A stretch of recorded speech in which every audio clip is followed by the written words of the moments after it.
What's going on, everybody? My name is Eason, and welcome back to another video. And today, we're going to topic 4.4 for AP Comparative Government in Politics, which is the role of political party systems. Now, in the last video, we discussed what political parties were and their role in our course countries, and this video is going to dive into the specifics of those political parties and their systems. So let's start with China, which we know is a one-party political state like Russia, and they have the Chinese Communist Party. However, minor parties do exist, but they don't really have a role or political voice, and they fill minor political offices, and they're just sort of there for legitimacy and to make China seem like an accommodating multi-party state.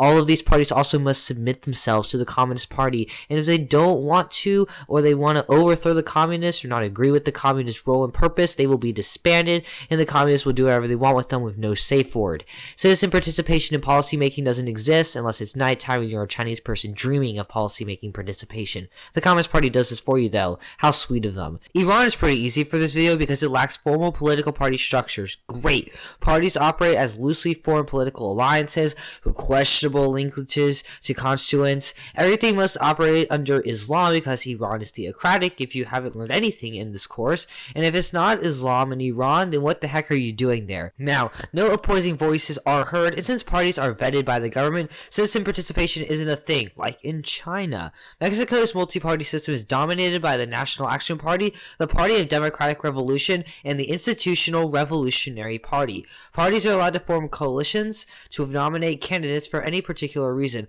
Coalitions are just basically an alliance, which could be with a group of people or other parties. Now, the PRI gained power in 1929 and went on to help Mexico's economy with ways like nationalizing businesses and, more socialist stuff. And it lost the presidential election for the first time in 73 years in the year 2000. Did I say 73? I mean 71. But it has regained presidential elections since. It's kind of in the middle of the other two parties on the political spectrum with a corporatist structure that brought competing elites into the cabinet. It has a patron-client system where an agreement is given between two people. In this case, a citizen, the government gets loyalty while the person gets protection and services. Nowadays, the PRI is voted upon by other parties in Mexico and is voted on a ton by rural people in the South.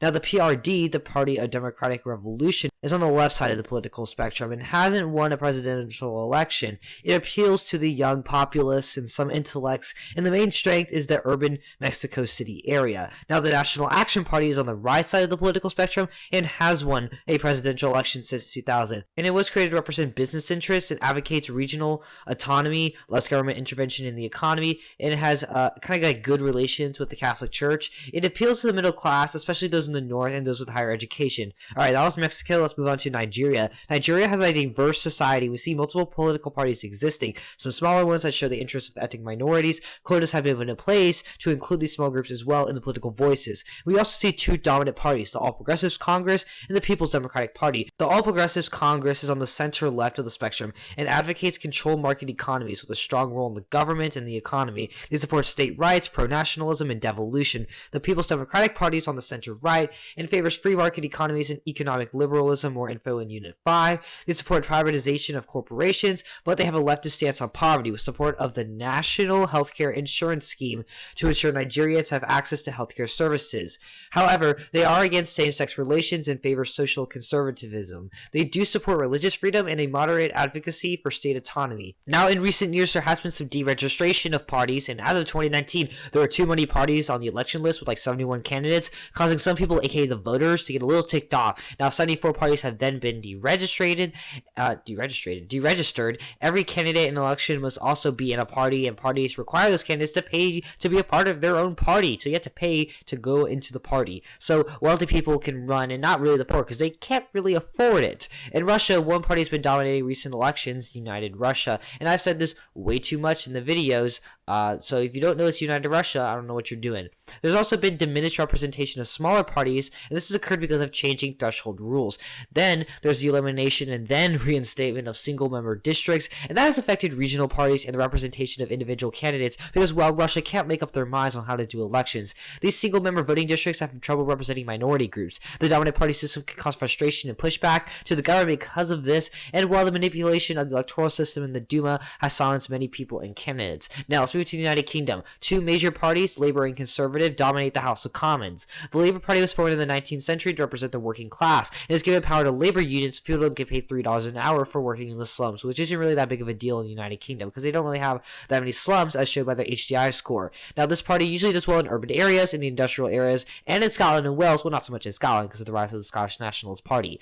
The Conservative Party usually does well in rural areas and in England, and originally grew from the middle class and the business peoples. In the United Kingdom, single-member district plurality elections diminish minority proper representation, and single-member districts allow regional parties to win legislative seats. So we see the rise of the Scottish Nationalist Party showing regional representation. And all right, that was 4.4, the political party system. This was a very juicy, beefy, and rapid video, I know, but it's all very, very important. So thank you so much for watching. This is the end. I'm so sorry. Please like and subscribe. It's free. It really helps me out. In the link description down below, I do have some AP COPO practice. I think you should do it. So yeah, go do it. I'll see you guys next video. Adios.